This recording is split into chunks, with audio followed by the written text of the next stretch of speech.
Hello and welcome to SquishiVision, where I watched Loki, and I'm gonna give my thoughts on the last episode of Loki. Although my videos usually vary from me blabbering and trying to fill time and look like I know what I'm talking about, to me being very cohesive and actually forming a very intelligent opinion. This might just be me staring at a screen with some silence, which I guess is more in the form of the 2 points of that spectrum. Um, I agree, man. I mean, definitely a massive improvement on the last episode, which I visually looked amazing, was very emotionally evocative, but plot wise and character wise seemed very senseless. Yeah, I mean, to be fair, you can just pretend most of it didn't happen from where they picked up here, so really it was narratively pointless. Um,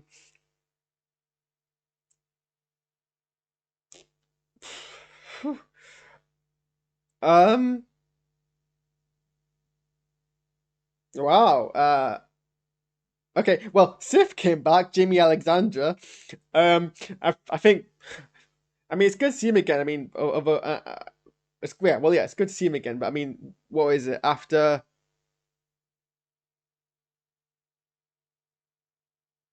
8 years? No, because they're in Agents of Shield, but that was like in 2014. Yes. Okay, so what? 7 years after they were last in the MCU, they finally return to the MCU, and this is their contribution. It's a bit.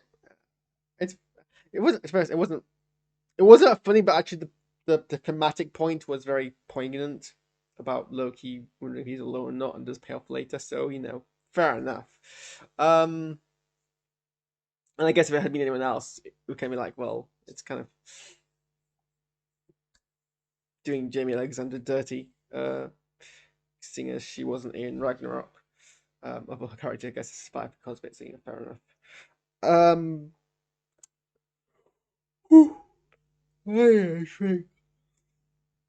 okay, well, there was several parts I wasn't expecting. Although, actually, plot wise, it was rather predictable, and I think where it's gonna lead. So, okay, there was a lot that was predictable, but it was executed very well. The timekeepers being fake, I, my best friend was very proud that they guessed it, and with all due respect, Holly was very heavily signposted. Um, that they were going to be fake in some fashion. Like, I think it was pretty obvious. I do like, but the minute I don't know if it was deliberate, but the CGI looked terrible. But I liked it as an in joke and kind of a further signposting that they were going to be fake. Um, the fact that when people are pruned, they don't actually die but get sent somewhere was signposted, but not hugely in advance. I wasn't sure if Morbius died. I didn't think this is the last time we're going to see Owen Wilson's character by any means, but either they died and we deal with a variant of Owen Wilson's character, or they were going to die and be brought back. And I think we're going to go for the death and be brought back part. But I think it's very obvious. It was very obvious what that was. Uh, that wins. I think when I saw Mobius get pruned, that it wasn't pruning wasn't actually going to be what we thought it was, and then I think. And then obviously when Loki got pruned, it's pretty obvious that was confirming that. And then we see the post-credit scene, which I guess I should talk about because the post-credit scene is probably the biggest wham. I have it on my screen here. I can't show it to you because you can't screen capture for Disney Plus, apparently. I guess I could find an image, but I didn't prep that, so we're not gonna. Richard D. Grant, who wholly doesn't know who Richard D. Grant is, and that's I don't know why I'm insulted. It's not affecting me, but it's a bit disappointing. See, seeing Richard D. I mean, first I heard his voice, but seeing Richard D. Grant in comic book accurate uh, underwear above tights, Loki costume, played in all seriousness, is a fantastic visual, frankly, to see. Um, Marvel have owned the right to show comic book accurate costumes and play it with all seriousness, and I respect them for it, and you should too if you're not.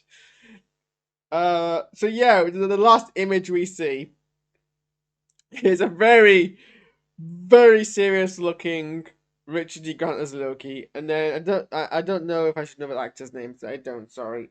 We see another man holding what looks like to be a version of Mjolnir in possibly some version of. They all have, yeah. So I guess he's also meant to be Loki. And then we see someone who I think is pretty obviously meant to be Kid Loki, and there was a large amount of speculation. I think Nando from Nando B Movies did a good video on this about them going this route of having a Kid Loki and using that to set up things such as Young Avengers, and to have Loki as a character about undoing the thematic death of oh, oh, oh Loki. And then I realized there's like a lizard slash crocodile Loki. Also, it's such an amazing shot to end on. There's so much to pick apart. It's clearly New York. I can see the Avengers Tower, and we've also from the trailer saw a ruined New York. Bless New York. It's always the figurehead of the apocalypse on Earth. Always the first to be damaged. Oh, this is such an amazingly crafted shot. It could literally be a poster. I like how they're running with the idea that Loki's horny for Loki. They're actually running with that and making it a serious plot point. I don't know if that's something I really want to break too much into deeply. But that's where we're going with that. Owen Wilson's just fantastic. I only think, to be honest, I think that all I've ever seen Owen Wilson in is a night in a museum movies. So, with all due respect to Owen Wilson, this is kind of the only first serious thing I've seen him in, and he does a fantastic job. Bounces off so well from Hiddleston. I really didn't like. I said this last week. I really didn't like it. Ran with the idea that they were gonna blame Loki, Tom Hiddleston's Loki, for being in on it when it seems pretty obvious that he was running with it. And it didn't really betray Mobius. He just kind of disappeared and then really didn't do much anything else, to be honest. But I guess when you're Loki, people's suspicion's gonna fall on you naturally anyway, so um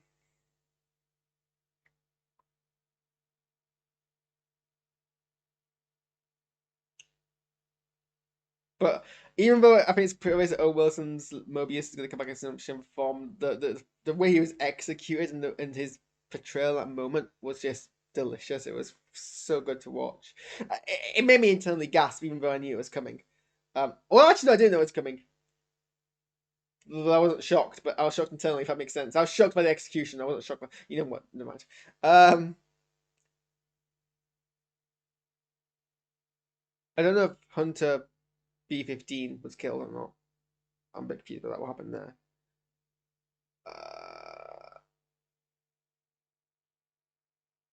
Ooh.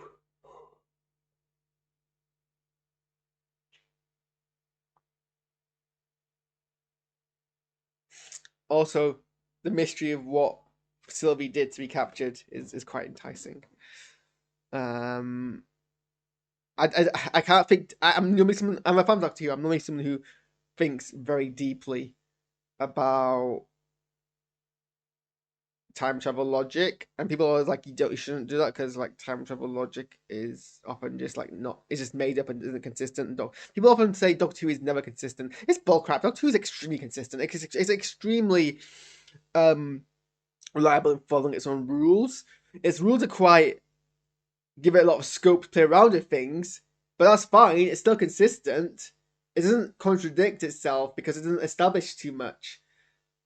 Also, okay, speaking of Doctor Who, as a series of people are frequently saying this series feels very Doctor Who like. Why? It doesn't. Like I mentioned this last week, but then I've seen so many posts of people, being saying, "Oh, this is like the American Doctor Who." But what are you talking about? It's not. There was no article has convinced me this is the case, and the closest we've come to it, I can't remember which article it is now. Maybe it was Variety. Mentioned a whole list of things about how the last episode of Loki was very Doctor Who like, and it was just so arbitrary. It was like, oh, this is taking references from the Mummy and Orient Express because both episodes had parts set on a train. What? So many things. Sorry, the line flashed red because I peeked there. I'm incredulous. So many things are set on a bloody train. That doesn't make it Doctor Who-esque. So it's like, you realize in science fiction, time travel is an extremely popular plot device. And there's so much. I mean, obviously, Doctor Who is a quite influential piece of art, so it's going to influence things. But so do so many other things. What, because it's a British a protagonist, it presents as a British male, it's Doctor Who-esque. Because the character has met another version of himself as Doctor Who-esque. It happens to so many other things. It's like, oh, it's set in a quarry, therefore it's Doctor Who-esque. Star Trek's set in a quarry, it's not Doctor Who-esque. Star Trek has, I'm going to say Star Trek has more time travel than Doctor Who. That's not true, obviously. But Star Trek has a lot of time travel in it. Is Star Trek Doctor Who-esque? In bits and pieces, yes. But that was a series as a whole. Let's stop, please. Can we stop comparing this to Doctor Who? There is so little in common. It's really generally pissing me off. I've been playing with my cat. That's what this has come to. It's not. If anything, and even then it's a stretch. It's got more relation to Primeval. You've got protagonists who are trying to not alter the course of time, albeit the past rather than the future. You've got portals that appear. You've got an agency. You've got a wider variety of characters. You've got bureaucracy. You've got people meeting past versions of themselves. It's more Primeval than it is Doctor Who, and even it's not really. This is me stretching, but I'm stretching less to get to Primeval than I am to Doctor Who. Please, just stop. Just stop. I physically want to shank someone every time they compare this show to Doctor Who. Just stop. Just please stop.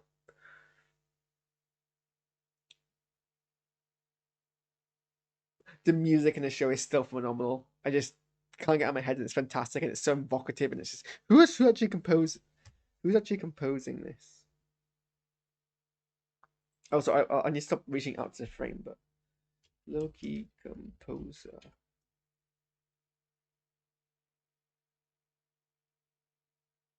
Okay, apparently it's someone called Natalie Holt, who I don't think has worked on an MCU before.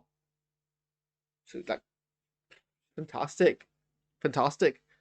So great. I've now, for some reason, I don't know why, gone slightly Scottish in my accent. I'm going to stop that immediately. Yeah. The plot points of this episode were like signposted a mile away, but it's still, the execution and the acting was fantastic. I think that's the note I'll end on. I'm glad it didn't take too long for Mobius to realize he was being fooled.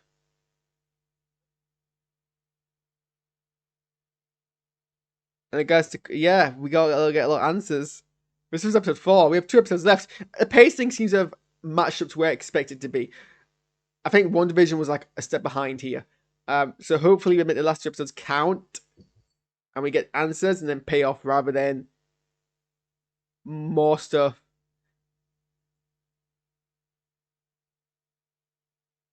Rather than more stuff and answers pay off in the past session. So before we end, they did release a mid-season sneak peek.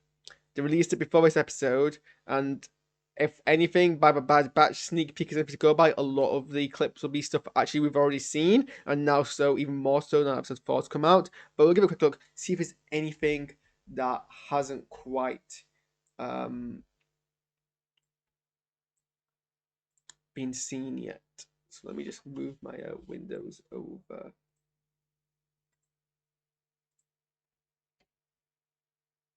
And then there we go. Sorry, didn't mean to whack my microphone.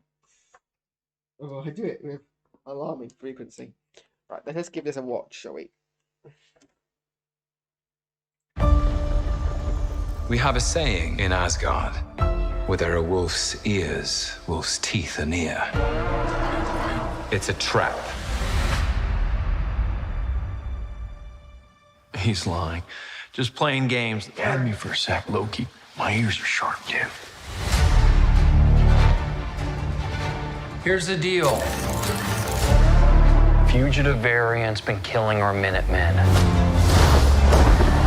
We haven't been able to find them. So let's bring in an expert. That's me. The criminal can be anywhere, anytime.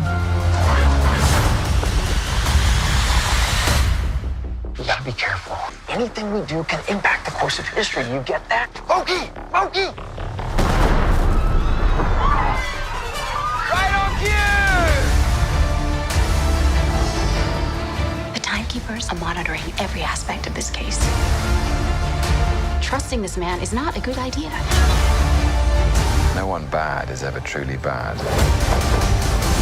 And no one good is ever truly good.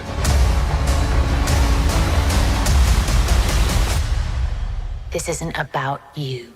Right. Loki, wait!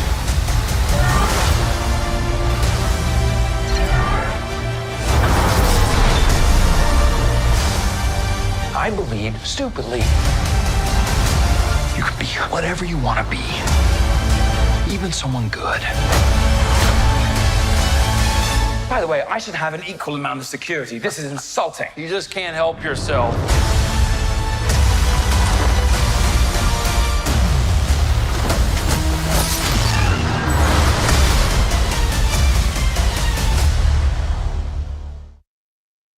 Right, there were a few shots in there, so we can give it a quick prune. This shot isn't in it. It's a fantastic space shot. No idea what it is, but God, is that a beautiful composed shot. That we've seen. Why is this so dark? This we've seen. This we've seen. This we haven't seen, and I know I just ranted about it, but this does look Doctor Who-ish. But the concept of a time vortex is very Doctor Who-y. Maybe there's an influence here.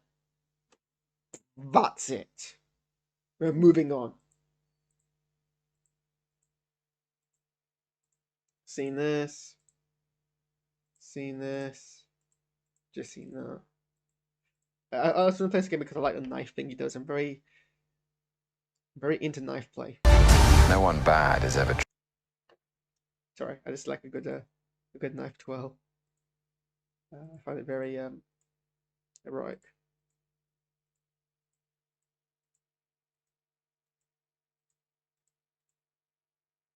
Also, I like the whole squeaky version of the theme here. Ooh, so good.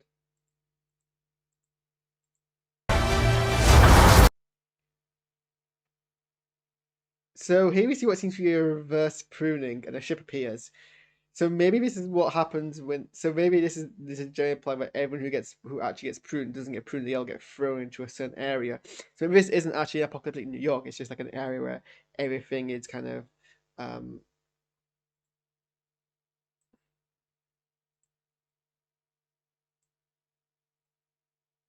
Sorry, I'm just doing this so my hand keeps stop cutting off thing. So yeah, maybe everything like gets pruned is just sent to this world, and so we see them appearing like this. I believe This is, I don't think this is set on Lamentis, because that was more dusty, right? I might be wrong. I think he's wearing a backpack as well. stupidly. Else. Yeah, this looks like a different planet. I don't think we've seen this shot. So they do reunite at some point. You can be whatever you want to be, even someone good. By the way, I should have an equal amount of security. This is insulting. You just can't help yourself.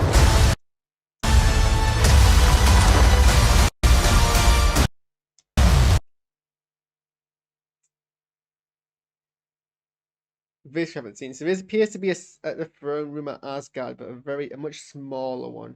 People are seated. So close to my This is what we saw in 4, at least. So much more private chambers, but it seems Asgardian. Well, maybe it's not Asgard. Maybe it's somewhere else. We're assuming it's Asgard.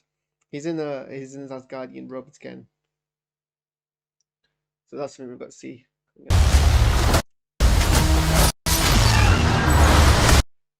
Need this thing with his dagger. Cool. Well, lots to look forward to in the next 2 episodes.